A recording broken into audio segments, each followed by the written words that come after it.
It started quietly, behind closed doors in Washington. But what happened in that White House meeting is now shaking the nation. Top Trump administration officials huddled in the Situation Room with one woman who refused to back down, Congresswoman Lauren Boebert. Her mission? To force the U.S. government to release Jeffrey Epstein's secret case files, the ones the Justice Department has kept locked away for years. And this time, she's not alone. A newly sworn-in Democrat just gave the final, decisive 218th signature, triggering a rare move in Congress known as a discharge petition. It means for the first time, lawmakers can force a public vote, whether leadership likes it or not. At the center of it all, the truth about Epstein, the billionaire child sex trafficker with connections to some of the most powerful people in the world. The White House confirmed the meeting. Press Secretary Caroline Leavitt said, "Doesn't that show transparency when we're willing to sit down and address their concerns?" But then she added, "I'm not going to detail conversations that took place in the Situation Room."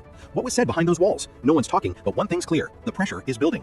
After the meeting, Boebert wrote, "I want to thank White House officials. We remain committed to transparency for the American people." Transparency. That word keeps coming up. Because for years, these Epstein files have remained buried, full of evidence, testimonies, and names. Names the public has never seen. And now the fight to unseal them has reached the very heart of American power. Behind the scenes, President Trump has been trying to reach another key supporter, Nancy Mace, who declared, "I will never abandon other survivors." She too has signed the petition, joining a rare alliance of Republicans and Democrats demanding the truth. And the tension, it's rising fast. Because even if one lawmaker removes their name, the vote collapses. 218, that's the magic number. Lose one, and the truth goes dark again.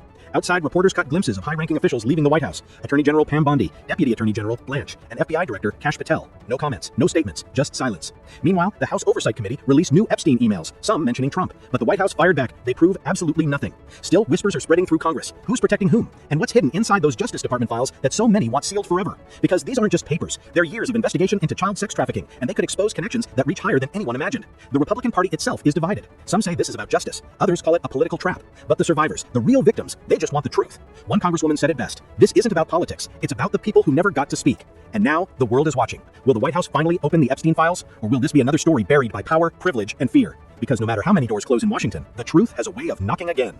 This is Takeroma Media, uncovering the stories they don't want you to hear.